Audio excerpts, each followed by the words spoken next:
Hey Mo, Hey, Ricky. the doctor is in. Yes, yes, we are. Listen, I can't think of a better group of folks to talk to on this Wednesday about this topic. And it's like a family reunion over here today. It is, it is. I even have my cousin here and all my our blesties, but I started thinking about July. So what did Black people do in July? They have family reunions. Lauren actually went to visit her dad. So we're all together on this, during this time, either for some kind of gathering or a church gathering Mhm. or and everything. And we all need to be talking about health. Yeah. And are we? Are we? Not so much. I mean, I think more than ever before, but still not enough, right? And I don't Right. know why. So we got to like dig into that and demystify it and really maybe even talk about some solutions and creative ways to get some Yeah. of that stuff from our family members because I know like I grew up, you didn't talk about it. We didn't talk about health and we didn't talk about money. Right. And those are the two things we probably should have talked about the most in our family. Right. Right? The two things we need to talk about the most, health and money. And you know what? How many families actually go bankrupt over health? Or, the financial toxicity thing is huge, right? So so let's talk. So you guys, I'm so glad you're all here. Let's introduce ourselves. Who wants to go first? I Who wants to go first? guess, should I go? I guess I Go, will. Go. go. Hi, everyone. My name is Dr. Cordaidi Kodo. I'm a board certified podiatrist and work for my favorite sister, Your Wellness Sources, which is a boutique multidisciplinary group in Hyattsville, Maryland. And we offer primary care, behavioral health, weight loss, podiatry. And also, we have a breast cancer group that offers boutique services for patients who are actively going through breast cancer and beyond.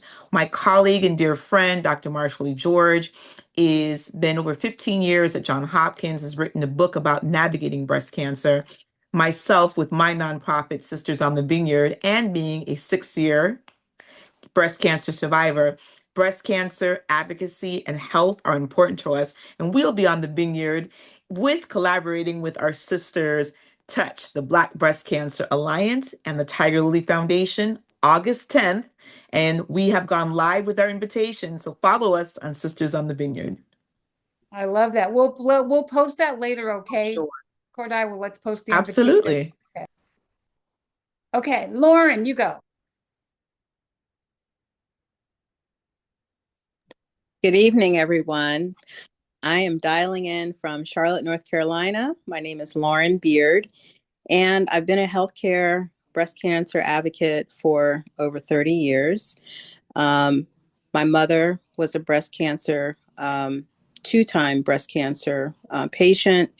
My aunt was also a breast cancer patient. I currently have um, two cousins who have had breast cancer. One is a two-time survivor, and Ricky here on the call. So, in our family, we have been extremely supportive as we rally around each other, providing resources, identifying new opportunities for clinical trials. And that has just been a big push for me, clinical research. So I'm very happy to be here this evening and looking forward to meeting all of you.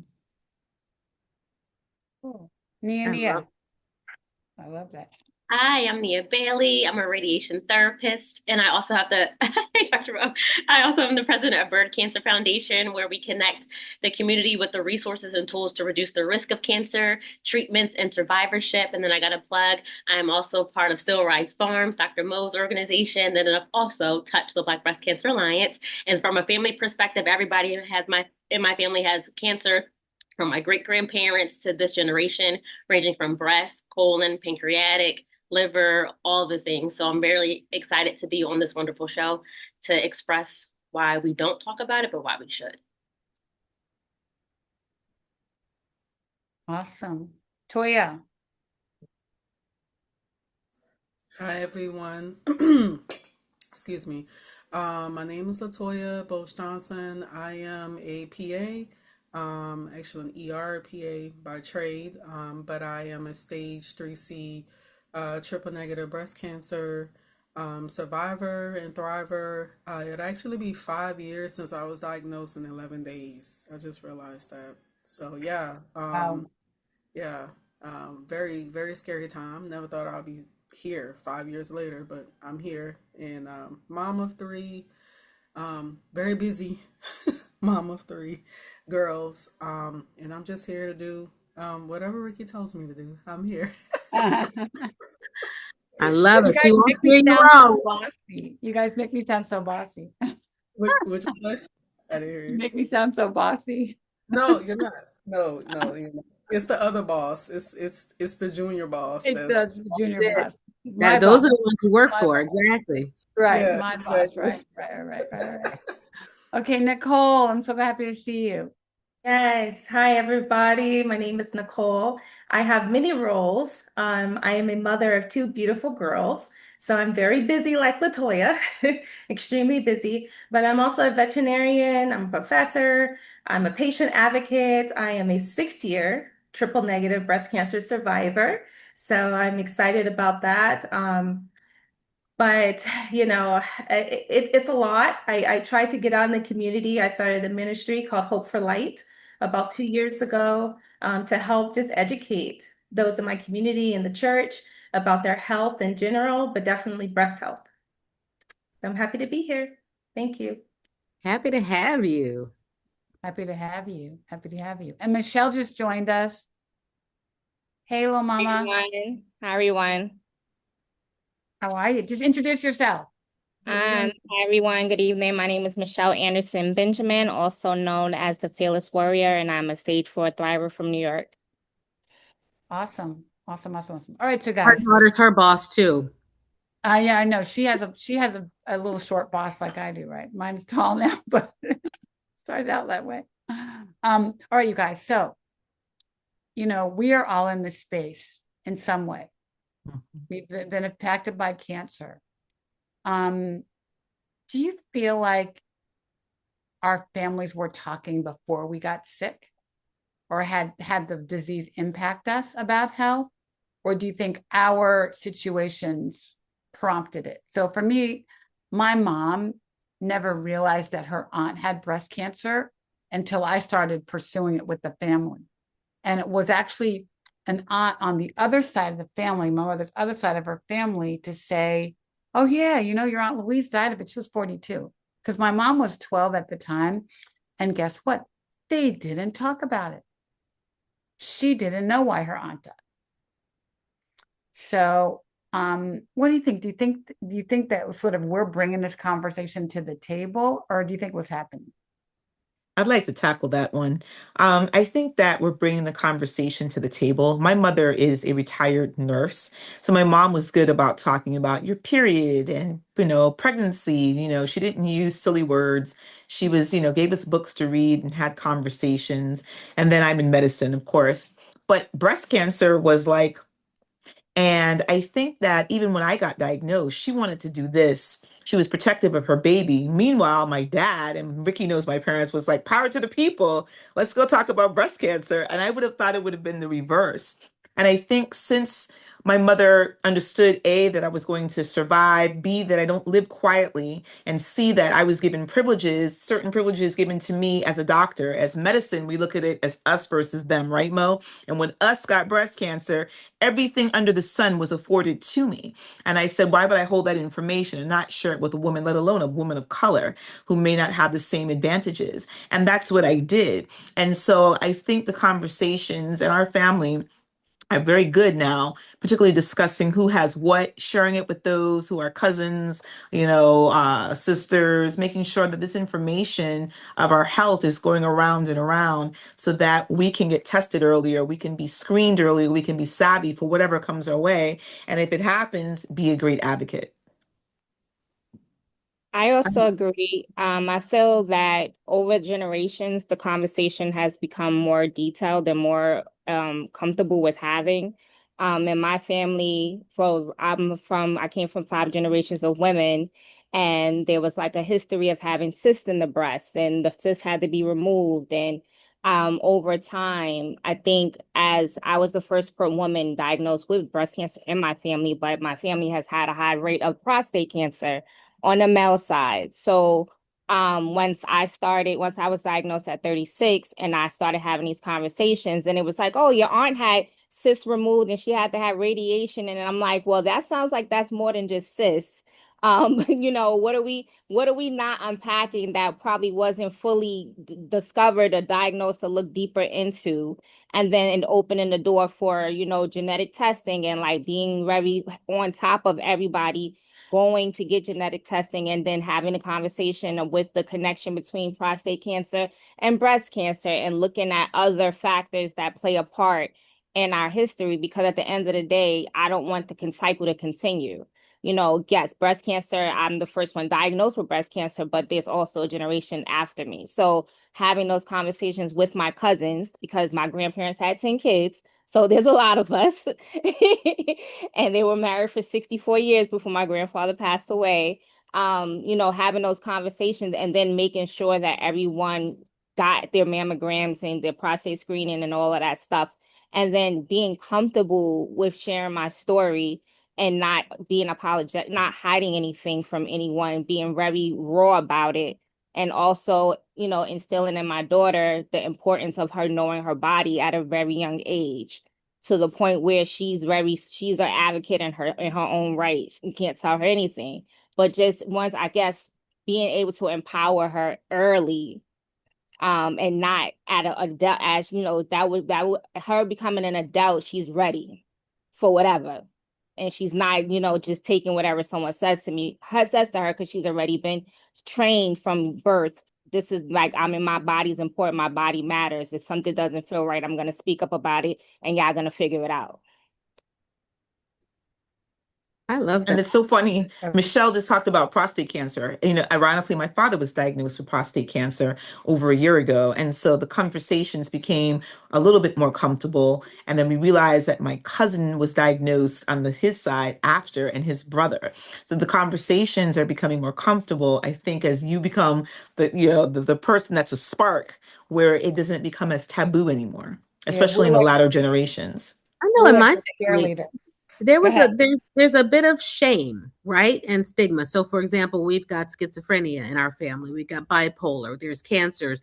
And I feel like there is this question of, well, where did that come from? And there's an unwillingness to talk about some of these things, because we feel, one, the stigma of mental health, but two, there's this kind of shame and blame thing that sort of happened on different sides of the family that was unnecessary, but it did for some reason. And I wonder if that resonates with other families as well. Like, I had a patient tell me she got genetic testing, and she's like, I brought this on my family.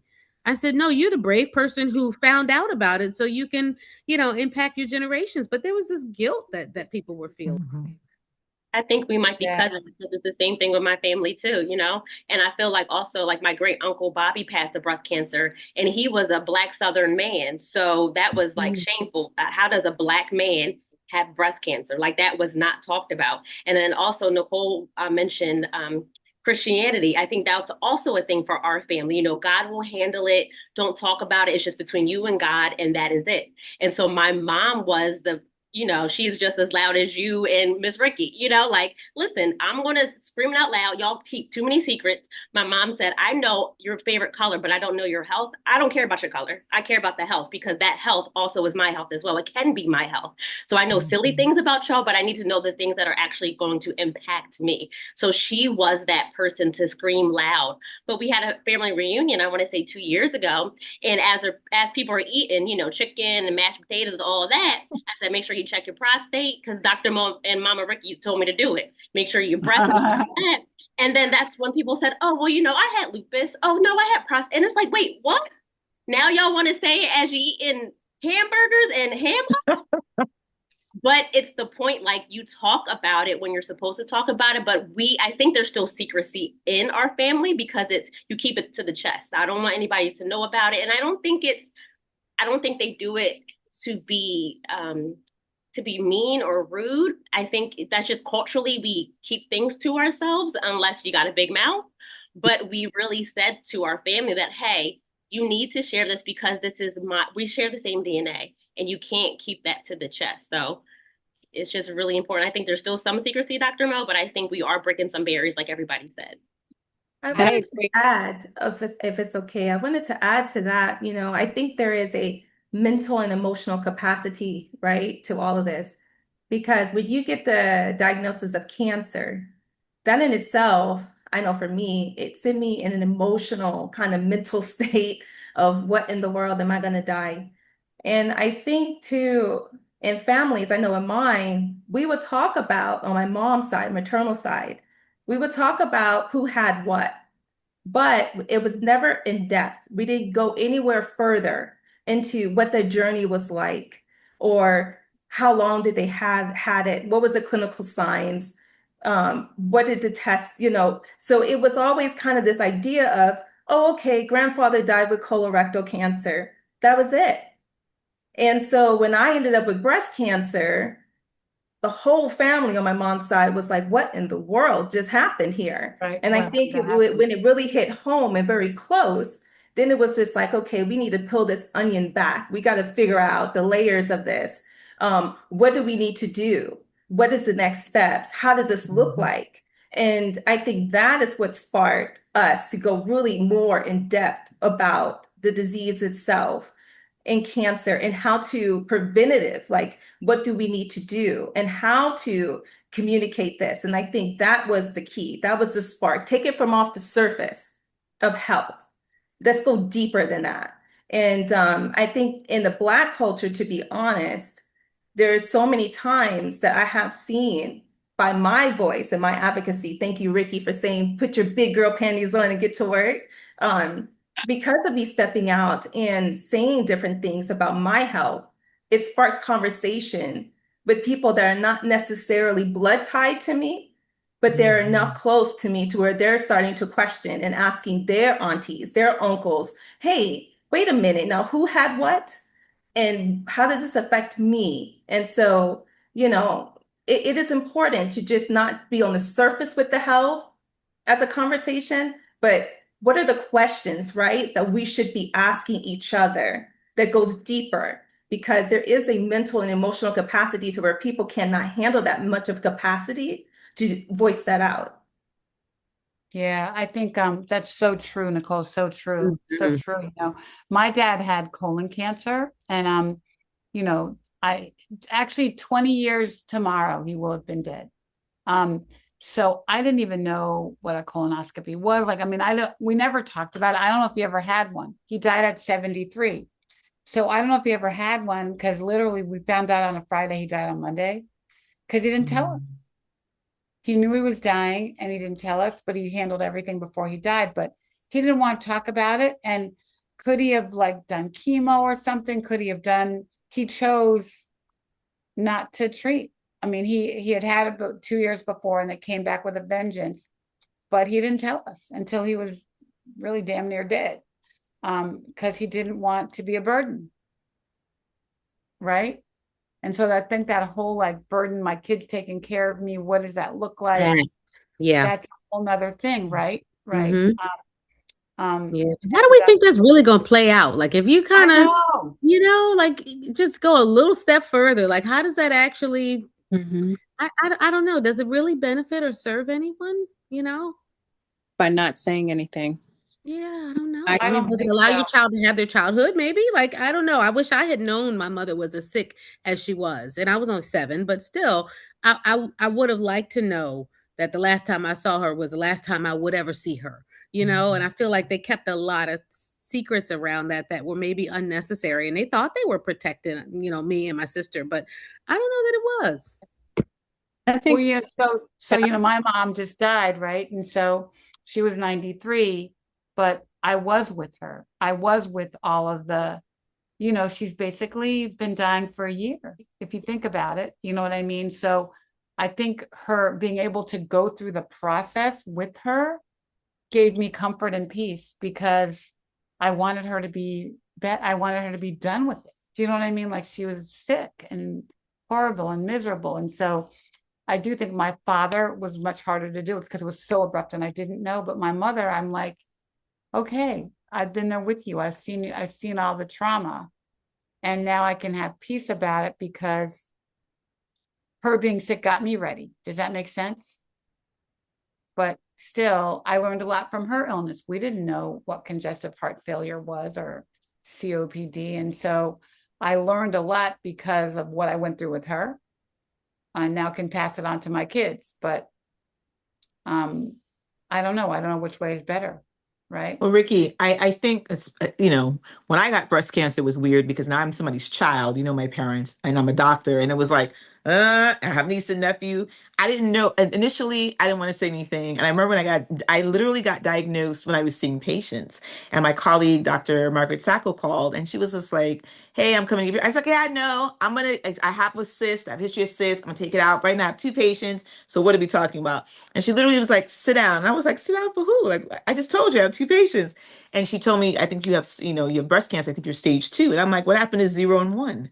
And so I got angry and then I lost it. My colleague had to calm me down. I didn't know what to do. He was like, call your sister. And I'm like, no, she's up for general counsel, which she is now. And I'm like, I don't want to bother anybody. It's the first thing that came to mind. Oh my God, I'm about to stress everybody out. And he was like, she will kill you. Call your sister. My OBGYN, who's one of my besties, Dr. Nicola Pemberton. And they literally came with me to my appointment, which nobody gets her OBGYN and a badass attorney to be like, this is what we're gonna do. Let's do that back and forth. And you still feel like you're draining people. I think that was my thing. So more so I wanted to live out loud, to talk about it and show people I'm gonna be okay. Even though I had fears, I cried up and down, but I'm gonna be okay. And let me show you what I'm going through. And it really was the I would say the stepping stones for me to start speaking publicly from Divine Nine Women organizations and creating Sisters on the Vineyard. I wanted an advocacy that no matter what you have or going through, that there were people who look like you that understood and can make it somewhat fun and attractive, even though it might be hard. Then somebody who's a doctor who's, fantastic in their right, Dr. Monique Gary, Dr. Janet Taylor, sitting with you on the vineyard, sipping tea, and you could ask them real questions, and they're just one of us, human, putting on one pant leg at a time. And I think things like that and touch make it easier for people to say, okay. I have a question too, Yeah. because I know Miss Latoya said she's a PA with 17 children. How did you navigate with 13 and a half children and being a PA, and it wasn't talked about in your family? I No think way. you have 21 children. I I don't don't have know. 13 children. Yeah, because you have to tell other people diagnoses all day long, don't you? And now this hits home. It's different, right? When it's you. Yeah, well, yeah, it feels like I have 50, 11 children, but I have 3, which is a lot within itself. But but yeah, so thankfully, I don't want to say thankfully, but I know that I can't work in the oncology space. Like I was approached by, another physician to work in the oncology space, but I felt like that was going to be too triggering for me. And I never had the interest in, in working in that space even before my diagnosis. And then there was like a part of me was like, okay, maybe I need to work in that space so I can learn more about it. But I was like, no, I can't do it because literally I remembered, you guys know, if anyone doesn't know, I was diagnosed through a text message. I was working in the ER and I received my test results via, a text message from patient portal alert. And so I was working in the ER. It was very devastating for me.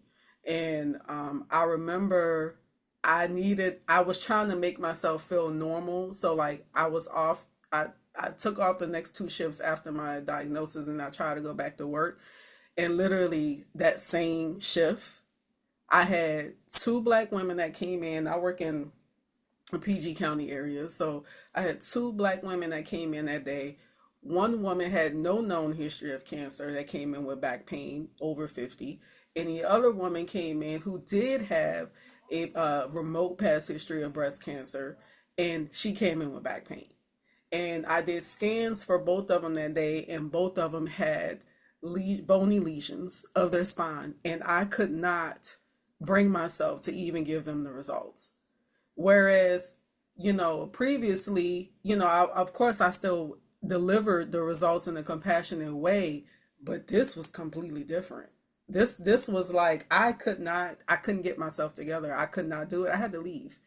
I had to leave work again, and you know, it was a very painful experience for me, not because of just the diagnosis, but it was like, wow, I'm a patient now. Like, how do I how do I navigate this? But one thing, Ricky, you said earlier about, you know, the deaths of your parents, right? You lost both of your parents in the month of July. And what you experienced with your dad was an abrupt grief. You didn't have time to Right, prepare. right. Whereas with your mom, and I also witnessed some of her, you know, suffering as well. Like with your mom, it was more like it was preparatory grief. It was an anticipatory grief. So you had time to transition with her. You and your family had time to transition with your mom, and that's important too. And that's also a time where, you know, people can take that opportunity, you know, to definitely learn more about family history and family stories and legacies and sharing those things.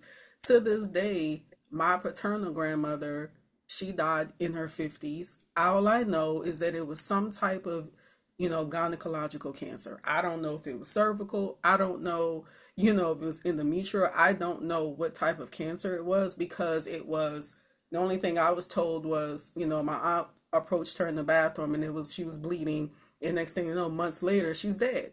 And, you know, black folks, we just don't talk about it.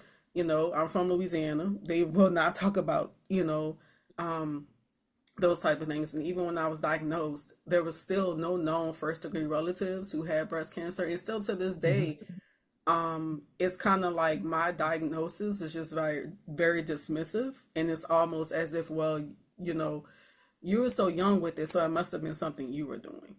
So, you know, and that's just my story. I know that's not for everybody else, but I'm just sharing that because, you know, some people have different It's not just your story, experiences. though. I think it's other Not people's It's just your not, story. story. exactly. No, it's not just your story. Yeah. It's Yeah. So, not, yeah. I you think know, the more that we have these environmental concerns with plastics impacting our health, we also need to be able to understand what we should be doing to educate our children and our families, because um, you know, environmental factors have a direct impact on cancer. So I think for our family, my mother was very open about it, but there was a lot of, it's not happening to me, so I'm not going to concern myself. I'm not going to get the annual mammograms. I'm not going to get the annual pap smear. But then when it started getting into other members, like her sister's children, then it became a lot more urgent for people to listen and for people to take seriously going to get their mammograms on an annual basis and not every 3 years, making sure that they're going to get their pap smear on an annual basis, knowing that we have genetic history in our family. But I think the biggest thing too is being able to share clinical trials and how people can actually sustain their life by utilizing medical technology that has come into the forefront. Now that we have new opportunities with touch to extend clinical trials in Africa, I think we will get better medications. I think that the goal right now is to begin to work with pharmaceutical companies to generate medications that suit our people of color, and also really focus in on educating our families about bottled water is not the way to go. We need to be able to educate our families that if they're going to drink bottled water, you know, use glass water, you know, because there are other alternatives outside of plastics. Those plastics sit for days and the heat before they even get to the grocery store. And then they sit on the shelves.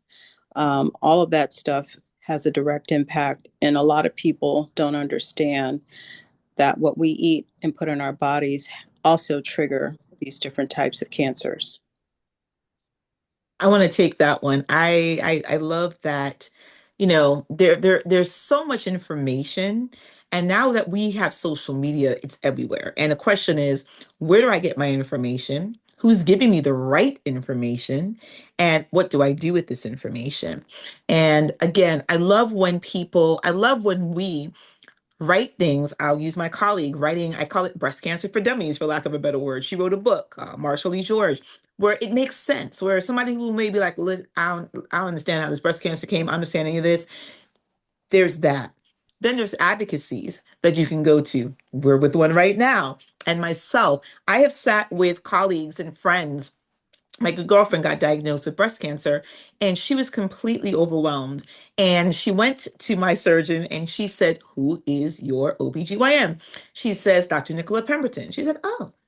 She said, "Okay, well, who's your medical oncologist going to be?" And she mentioned, "I think I'm going to use this person." She said, "Oh, and I know Dr. Dakota." And literally she said, "Oh, well, you can get her on the phone. She advocates. In fact, oh, wait, no, it's not time yet. She's not up on a Monday. She doesn't work." I'm laughing as I'm hearing this story, but she's up at 10. You got 2 minutes. Let's call her and get her on.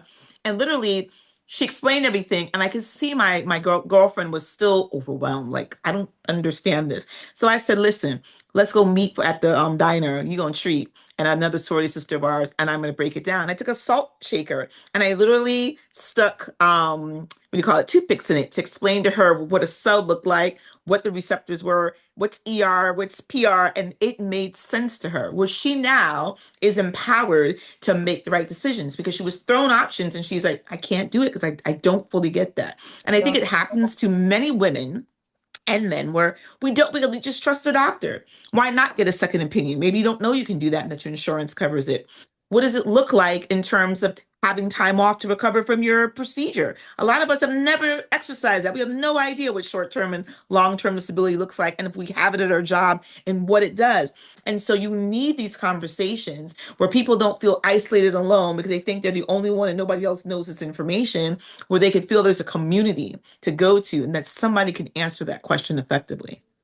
I think that you highlighted a great point. Is like the resources and the advocacy and having that connection.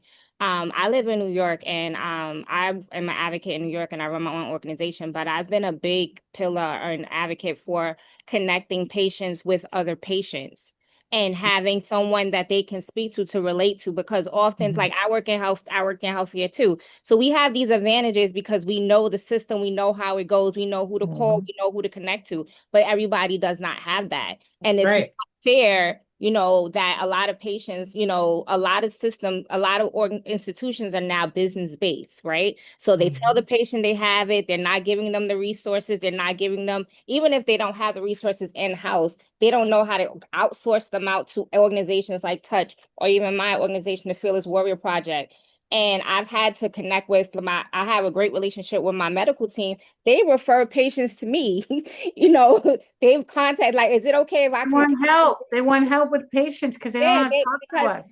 because the patients need a support. And the reality of it is that like certain things like patient navigation, navigators, or even connecting with community outreach programs that are in your state or in your city is very important, because these patients need the resources, and oncologists and doctors don't always have the time or have the capability to actually break things down and have those deeper conversations with someone. It's not fair that because if a patient doesn't understand, that it's just, oh, well, they'll just have to figure it out. Sometimes you need to have that second and third conversation with someone that can break it down even deeper for you so that you understand the A, B, and C's of your diagnosis. A lot of times, and then a lot of patients, they're scared. They think that, oh, I'm not an advocate that talks out loud. I feel fearful to say I don't understand. And I tell people all the time, advocacy is different in everyone. Just because I might yell at the top of the mountains doesn't mean that I'm a better advocate than you. Sometimes just sending a message to your doctor on a portal, just send an email. Like if you're too timid to talk in that moment, send them an email. That's what the portal is for. Call their office, leave a message, have your family member do it. If you have questions, no question is ever a dumb question. And if you Yeah, I have was just a gonna say, physician Michelle. that says that, Right, then you need to right. change your doctor. Well, you hit on something though.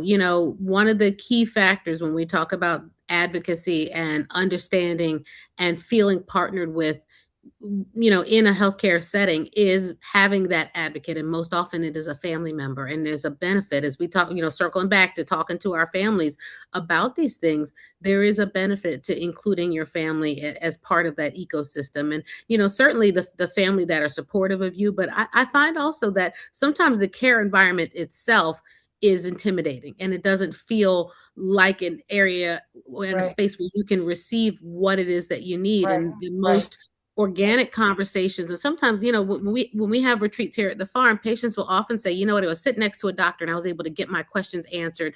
And it just felt so natural. Right. Mhm. And so we talk about environment and nature as an actual care environment. Like this is where care happens. It's not just happening in the halls and the walls of the hospital, because it isn't always in those settings because they feel intimidating. Your butt's hanging out and you got 15 minutes and you're still trying to, sign paperwork and understand consents and learn about a clinical trial. But in all of those settings and all those spaces, it's helpful to bring your family with you. Let's talk Yeah. about some of the reasons why people maybe don't. What are some of the barriers and or some of the toxicities that our families hold that makes it prohibitive for us to do that? What do we see in some families? Because some people are like, I'm not telling my sister because XYZ. What's the XYZ? I think that I think that some families, it's about, will they understand if I bring them there? That's number one. And then I mean, again, I'm blessed. My mom is a nurse, but it's still, that she took it the worst when we told her, because my father told my medical oncologist, who's one of my good girlfriends, West Indian to the core. He was like, "You get licks if you lie to me. Tell me if she's gonna survive, because I know this one's gonna lie to me." And that was that. And she broke it down to him. And he was like, "All right." He hugged her. He hugged me, and he was like, "All right, I'm good." Like he needed that, right? But again, will that person be supportive versus, "Ooh, girl, where'd you get that from? Don't do that," And some people, you don't want to hear that when you're going through cancer. You don't want to hear what you should have did and what you didn't do. We're here now. So are you going to support me? And what does that support look like? And realizing that family is not always blood. And everybody's support looks differently. There are some people who will be there and take you to chemo every day. There are people who will pray over you, which is just as important. There are people who will text you every day, "Girl, I'm going to stress you. I'm just checking in." And having be able to receive that, as well as the people that you thought would have been there, who just either can't handle it or just don't know what to do. And you will realize who your tribe is when you go through this. It teaches you so much. But Oh, you your learn your tribe. family, yeah, Yes, you learn who your tribe is for sure. You yeah. definitely learn who your tribe is. But, still though, how do we have these conversations before somebody is sick? And I think you talked about, your dad has prostate now. Prostate He's in remission. He's good. He's that's cancer good. I free. know, but like I know, Mia, you have so much cancer in your family. You know what I mean? Mhm. Like, and you started a foundation just to get everybody talking. You know what I mean? So I think that how do we set up a precedent that families will talk? You know what I mean? Like it shouldn't take somebody to be sick to make all these conversations happen, right? I mean, it's sort of after the fact. Not that we could have prevented. You can't prevent breast cancer, right? So, but could we have caught it earlier when we thought about it different? I don't know. I think that, Lauren is overcautious because her mom had breast cancer. And so she's been talking about it because of her experience with her mom, but even when my mom had it, I don't know if it clicked into my head to be diligent about it because no one told me that. Even though my first mammogram at age 40, I had calcium deposits on my breast. But no one really told me you're at risk. No one connected it to my mom. I would have acted differently probably, right? Or that my dad's colon cancer could have some connection to my breast cancer. So it's almost like, what are we talking about? Are we even talking about? And, even take cancer off the table. What about high blood pressure and heart disease and all these things that are in our family? Like one of my best friends, Judy Blair, I was hoping she'd come tonight. She has Alport's disease in her family. Her dad died of kidney disease at 45. And she had it, and one of her sons has it. And her nephews have it. And it's like rampant in their family, kidney disease. They've all gotten transplants and stuff. But I think it took her getting sick to make it a conversation in the family, even though her dad died at 45. None of her siblings did. I think sometime for me in my own family, I think a lot of things that came to light is when I went to doctor's appointments with my parents, because oftentimes they tell you what they want to tell you. Right. They don't tell you the truth. Right. They don't Right. tell you Right. the truth. And then when you go there and you find a So whole true. list of stuff that's been going on, like Alzheimer's and dementia run in my family rapid. My mom, I was her death doula. She passed away in February. My dad was my dad's death doula. But I got to I saw the breakdown happening prior, and they were in denial, and they would tell me, oh, nothing's wrong, nothing, I got it. They're very assertive. But when I bum rushed and invaded their space, and got him and was in their face and the doctors called me directly. They don't even speak to them anymore. I got more of a bigger view of what was really going on. And then I made sure to be on top of those things, not only for them, but for myself and for my own kids. Cause I felt like we're not going to continue the generational curse. Like, we're not going to continue doing this. We're not going to continue being in denial. We're not doing My mom had a kidney disease that she said, oh, it's nothing. It is something, sis. Like, if things, it shouldn't be, unfortunately, our culture is raised to kind of just like, oh, it'll take care of itself, or kind of close a blind eye to it. But at the end of the day, I feel like the generation now, and especially the kids that are coming up, they're in your face. They're asking the questions, and they're not taking, oh, mind your business, stay in the child's place as the answer. Which I really, in all actuality, especially with my 9-year-old, my kids, I'm happy that they're very adamant on top of those things because it's important.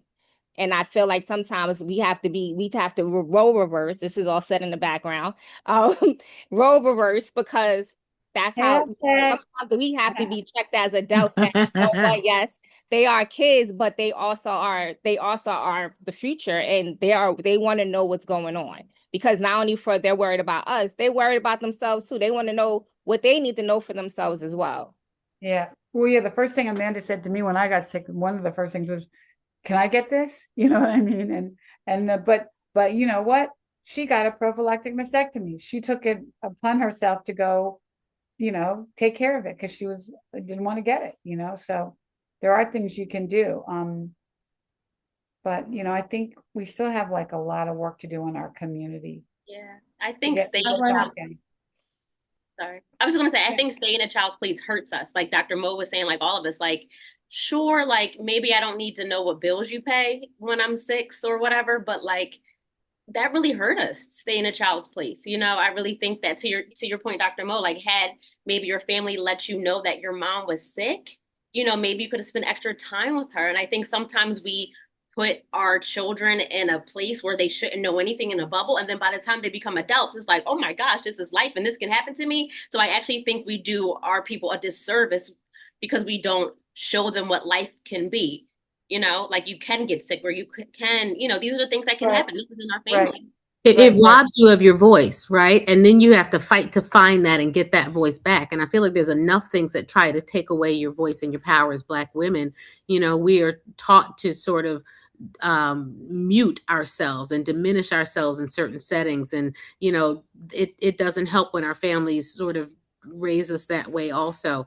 And I will say, that I saw that on the part of my mother, but then my grandmother, I watched her advocate for herself. I watched her push back on doctors. I watched her get another opinion, even when she didn't know where to go and what to say and what questions to ask.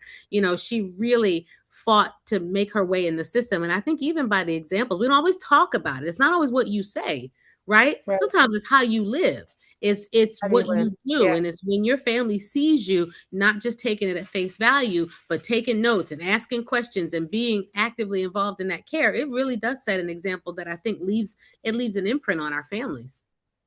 Even just going to the doctor for regular appointments. I know a family where the mom died of colon cancer.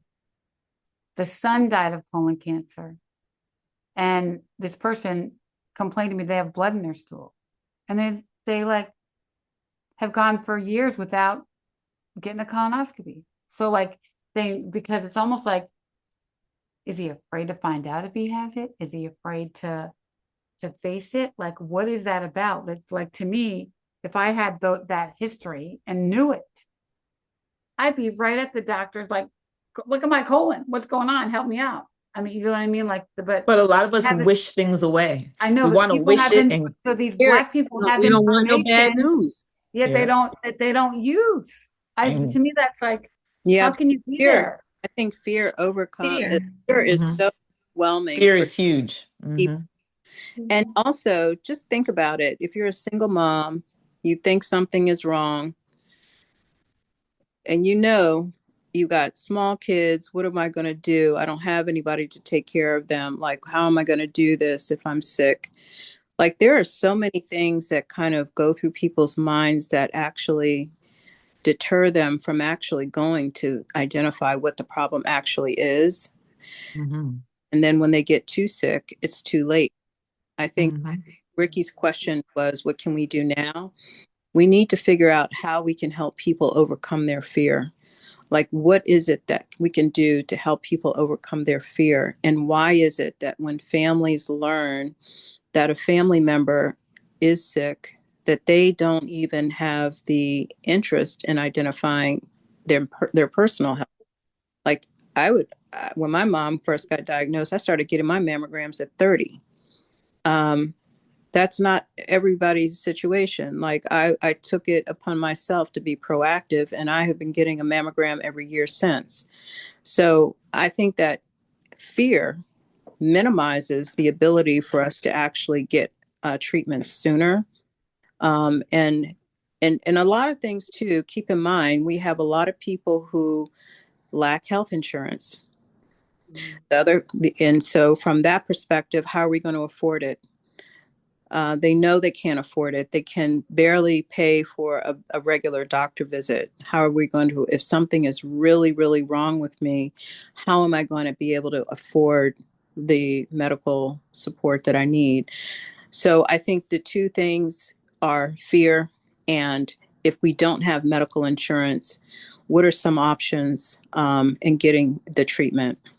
You're right. I 400,000 Black women, right, lost their jobs. The impact on their financial Right, toxicity, on their screening, on their right, cancer, right. it should be studied because it's a very real impact and real implication when you lose your job and by proxy lose that health insurance. Like that's a big deal. It's a It's a big big deal. deal. It's a Yeah, big deal. I just wanted to say really quick, like on the to Lauren with small kids. So when I was diagnosed at 40, my youngest just turned 11 months old. My oldest was 3.5 going on 4, right? And I was really conflicted with what do I say to them, even at their age, because they're going to see mommy change in a lot of different ways. And what does that mean? And so I spoke with a actual therapist about it. How do I approach this with my children? Do I just not say anything or should I say anything? And the one thing she told me was, do not hide it from your children. Yeah. And she said age appropriate, just kind of let them see, ask the questions on their level, have them ask those questions and don't shy away from them, answer them. And for that, it really empowered me because then I just kind of led with that. So I let them see my scars. I let them see mommy when I couldn't get out of bed, mommy when I cut my hair because my hair was falling out. Um, so to this day, my oldest is 10, my youngest is 7. They still ask me questions. And literally, like this year, I started teaching my 10-year-old how to do her own self breast exams because she has breasts. And majority of some of her friends already started their period. So Mhm. I wanted her to be able to understand her normal as she's developing now, not at 18, 16 or 19, but now she's Yeah. getting them. And so I think that is a way to kind of turn this whole dialogue of our bodies and things to take pride in it. Lauren, you mentioned beautiful things about what we eat, what we expose ourselves to. Our whole system is wholeness and wellness, mind, body, and spirit. And so I'm a huge advocate of being empowered of what you put into your body, even in your mind, right? And so this whole thing of, not just disease, talking about it, but what does wellness look like? How to achieve that? I think is huge. And even for my girls right now, I constantly talk to them about different things. They ask me, oh, mommy, what doctor you got to see today? I just saw one. And this is another thing. I do have medical training in the background. The problem is that they still look at you as, okay, you're 46 years old, you're fine. Oh, that's just probably some sprain. They pacify you off. So if you're sitting here feeling like whoever's listening to this, I'm just going to rely on my doctors to guide me. No, I'm just going to rely on my doctors to instruct me You on what can't do to that. do. Mhm. They're the ones that know all. I'm sorry to say this, but they will fail you. Not Yep. everyone, but you will be failed at some point because their capacity or load for that day is heavy. They have to get in and out of that room. And so literally I heard the doctor talk about my singlement of, my age, and things like that. But when he came into the room, he had already this pre-notion of what he was going to diagnose me, what treatment he was going to do, and he Yep. wanted to get out of the room. And it wasn't for me, I was like, okay, wait a minute. Hold on. You didn't even look at me yet. You didn't even touch my body. You didn't ask me any questions. Really. You're just leading with what you think. And so that's why people get diagnosed with, oh, this is just a cyst.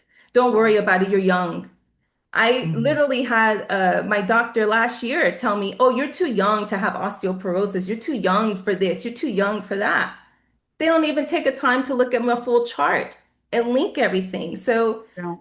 I do say it starts in the home. I think right now we can't, things in the past with the older generation, it's unfortunate that they kind of, didn't have the capacity. I say maybe it is the knowledge really of That's what to what it is, say health and literacy. how to say it, right? But I think now this platform right here that you all have created, Ricky and Monique, this is a way to get it out there to say, okay, let's take it off the surface and let's go deeper. What does that look like? What does that look like by choosing, you say bottled water, you know? Yeah. What does that look like? How can I invest in that? Because it's expensive. Man, this water is expensive. People can't afford to do that every single day. You know what I'm saying? So what else can we do? What can we eat? How much should we be eating? What should our plate look like? How much fruits and vegetables should we be consuming? Okay, mommy, like my daughter, 10. I feel this around my nipple. Is this normal? There you Thank you, go. my dear, for What coming if to me nobody and ever taught asking. you normal though, Nicole? I think that's what it is. It's the fear because Yeah, we didn't know. We weren't taught, we didn't know right? what our I normal taught my was, right? grandmother how to do a breast exam. She was made to feel ashamed about her breasts. And so what if Let she alone touch it, right? But I Mhm. also Don't touch think your that body. you have to, Like, what you were saying, Nicole, like having doctors that listen to you. That's what I love about what we do at Your Wellness Sources, because we do mind, body, and spirit. Yes, there's a GAD-7 score. Yes, we're going to send you for behavioral health. Yes, we're going to connect you to our integrative nutritionist, which is I even use. Yes, you're going to see podiatry if you're diabetic or have any foot pains or you have, kidney disease. All those things relate to the lower extremity. We don't want to be doing amputations. So when you have a comprehensive group that understands that it's a wellness versus just I'm coming in for this, that's when you get listened to because you want to see what all the services that I have here can I offer my patient, which is what we do. And also what you said about telling your family. Shaquita Lewis Estes, who I miss every day, was a part of Touch Black Breast Cancer Alliance. She and I spoke for the first time, and she wrote a book on how to tell your children you have breast cancer. She's gone now, but that book I have because I'm like, it's such a great book Great to give book, your kids. great book. Yeah. Right. If you have the diagnoses, that's a legacy that she left. Yeah. Well, People take Toya just wrote a book too. She's got a book, and what you said about the girls and the boobs, I think Toya and Michelle are experiencing with Jai and Aset. Those little boobs are coming, right? And yeah. Well, so John has a I period think, now. hey, So Aset, let Aset come on the screen, dude. What's up, yeah. girl? What's Come up, closer Shug? to your mom. What's up, Shug? Um, um, hey, girly. There she is. Hi. Who's at your house? To bring these babies on because that's what we're talking about. Um, Harper's trying to get in my lap now. She's hears me talking to babies, but I think that you guys are teaching them young because of what you've been through. Thank God for that. Mhm. And they hopefully will grow up knowing what their normal is because we were never taught that and we didn't really talk about it. Exactly. I, And Nicole, I echo. I'm sorry, Ricky. I didn't mean to no cut Go you ahead. off. No, I'm good. Go. I was going to say I echo everything Nicole said. My oldest is 11. She has her period now, and I mean, she came to me and was like, my mom, my period just started. And I'm like, what? I'm the one that's freaking out, even though we had talked about it. And, I don't use, those little cookie terms, they know real, anatomical terms. So we don't use those type of terms in my house. So, yeah, and I make her show me, that she's doing her breast exams, and we kind of scan, like we scan cosmetics now. Like I want them to kind of know, like, okay, we're not trying to buy cleaner or cosmetics, and just trying to teach them, things that I was never really taught, you know. But yeah, it's difficult. And I agree with you, Nicole. We should not be hiding. We just need to just tell them. I mean, I had a 1 year old, a 4 year old, and a 6 year old, I think. Yeah, when I was diagnosed. So they can't really comprehend that. But that experience, that led me to just trying to tap into, okay, if I could share my story with other people who may have little children as well. And that's the reason why, Ricky touched on the book that I wrote, but it's like, when life gives you lemons, make pink lemonade. Because, That's you know, right. Yeah. not every story looks like, a 75-year-old woman with breast cancer. Some people are getting it in their 30s, like I did with 3 little kids and Mhm. scared to death. And also I think it was important for me to incorporate, my husband in this too, because he is, my co-survivor. He was there with me through all of it. So I think that was just important. And it also, my diagnosis led into him just unveiling more of his family medical history too, and like making him get genetic counseling. Because I remember I made him get an appointment for a genetic counselor, and they were like, "No, you don't need to get it." They denied it, and I was like, "No, you need to let them know your grandmother had breast cancer." He was, and then they proceeded on, because that all impacts my children. So, Absolutely. uncovering those things, making people feel uncomfortable, keep doing these type of platforms. Let's keep talking. Let's keep being proactive and not reactive, and making people feel uncomfortable and talking about it. I hate to say it, but we have to make people feel uncomfortable at the barbecues and the crawfish bowls, and share your diagnosis. What's going on with you? I ain't seen you in 2 years. You got diabetes? What's your A1C? What's your PSA level? How's your blood pressure? We just gonna, if you want to get some crawfish, I'm gonna need you to tell me what was your blood pressure. That's your last Well, that's what exam. I That's your do. last That's And what I I do exam. with just Thanksgiving. You You want to eat get my, it? you gotta Yeah. tell me your numbers, right? Right. And I just want to add for myself, for Orset, I got her pediatrician involved. So when I was diagnosed, Orset was 3 and my son was 13. He sees a urologist for his prostate. And Orset, a pediatrician's been doing her breast exams since she was 3 years old at every annual visit. And I think, it's very important that we start our kids early with understanding their bodies, learning their bodies and checking their bodies out, knowing things, knowing how things are supposed to feel, how things are, supposed to look, and then also getting their medical teams involved in these things early. And if the pediatrician says, "Oh, I can't do that," then that's not the pediatrician for you. Just like if your oncologist says, "Oh, I can't do that," that's not the oncologist for you. I don't want her to be scared in her, because my daughter has to start getting mammograms at 23. I don't want her to be scared at 23, like, "Oh my God, I got to start doing this thing." Or Set is a pro at this point, and she's 9. So unfortunately, this is part of her journey, but I'd rather her be prepared for the journey than to be Right. thrown into it. What I hear you saying though, Michelle, is find you somebody who's going to teach, right? And if there's a doctor who's not willing to teach you yourself with breast exam, who's not willing to go over with your daughter what it is that she's feeling, what normal is, that's a problem. And that's where you need to look at either asking that question very specifically and very directly and waiting for that answer. And if you don't get a good answer, then you need to find someone else, because we should not be afraid to educate our patients. And I think it really does stem from that, having a safe place to ask questions, right? Yeah. It shouldn't be a hostile place with your doctor Right. to ask questions. I It agree. should be a safe place. It should be a safe place. And really, our whole family should be a safe place.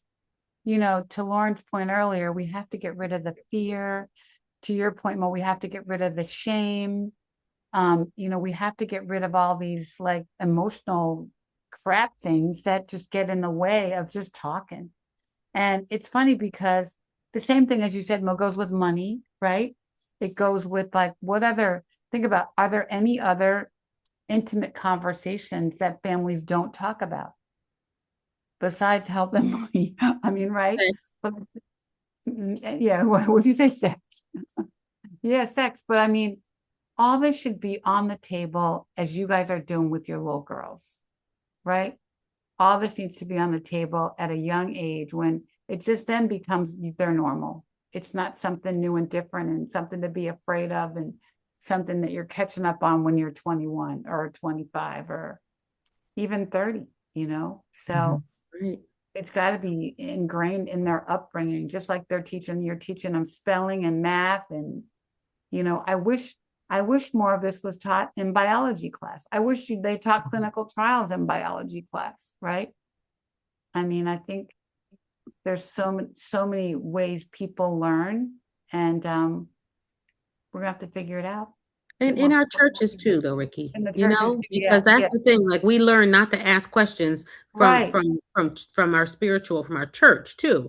And I right, think that that's a place where we can model having conversations, where we can model, you know, asking questions about our spirituality, and then search the scriptures, and then kind of figure out, you know, why is it, make it a safe space for dialogue and for questions. And a lot of that does stem also from our church life too. And I think that, you know, when we talk right, about how do we free our communities, the right. conversations with our churches are going to be, in our faith communities, is going to be important. It Churches is. are getting better though. They're having a lot Mhm. of, I've spoken at many a church and they're doing a lot of breast cancer awareness. And they're Yeah, always happy to get, you know, medical professionals, particularly like us, because, you know, it's free and you're coming, sure. Because, you know, I'm like, yeah, you know, I'm coming to praise the Lord. And part of that is sharing my story and options that you have.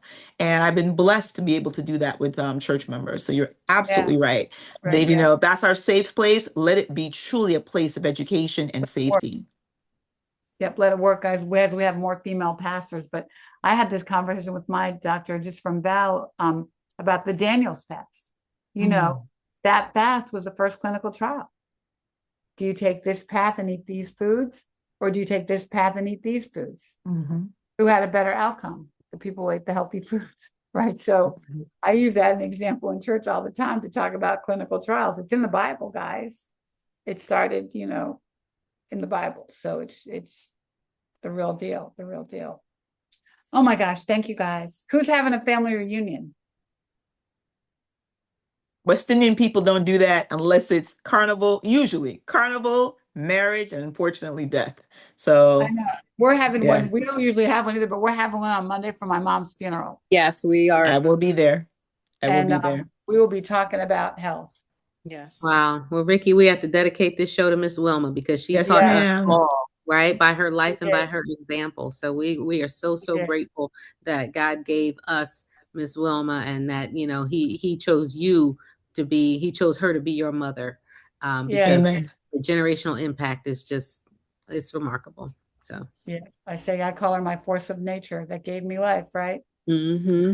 Yep. So we're all here. thank you all for being here. Can we do a Thank quick you. round of how people can follow you and Yeah, support your yeah, organizations? Because we're representing a lot of different groups that, we you are. know, We give are. great information. And I'll put it on Facebook. I'll go first.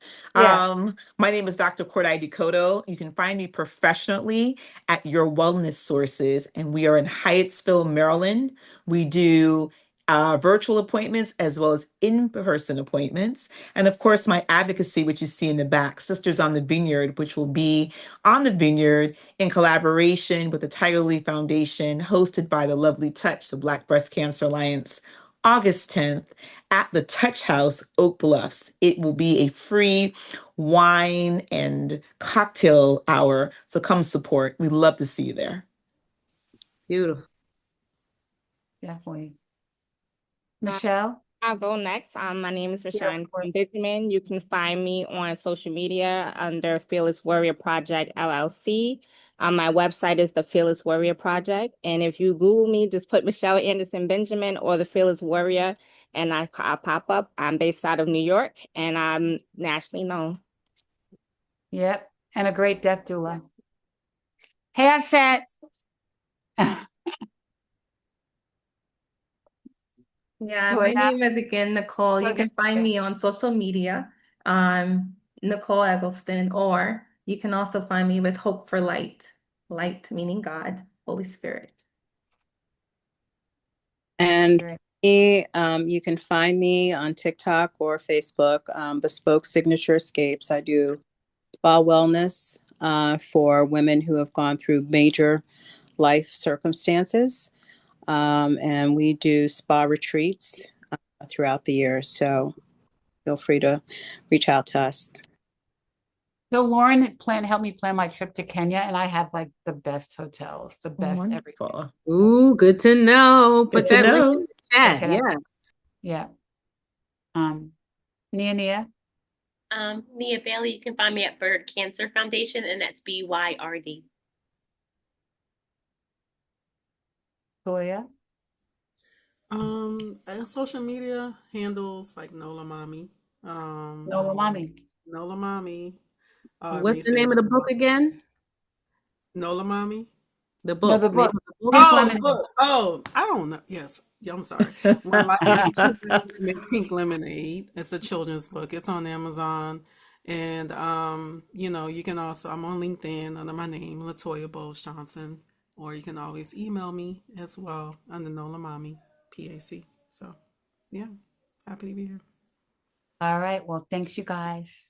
Good Mhm. discussion Of tonight. course, you can find Ricky at Touch BBCA on all platforms. Daytime, nighttime, you need something. The resource that will connect you, the mother of all resources. And Monique Gary, Dr. Monique Gary, and Still Rise Farms on all social media platforms as well. So thank you all so much. We hope it's been relatable, reliable, and real, right? That's what we do every Wednesday night, right, Ricky? That's what we do every Wednesday night. We'll keep it up, and We'll we'll see you next keep it Wednesday. going. Thanks for all your love you guys you've given me in the last week. So greatly appreciate you. We love you. We love you. I was thinking make some hearts happen. Let's see if it happens. Yeah, you never really know. There we go. There we go. Love you guys. Love you. Love You you. all. Bye. Bye. Thanks for everything. Love you. Bye. Love you, Mo. Love you too. Bye. Love you.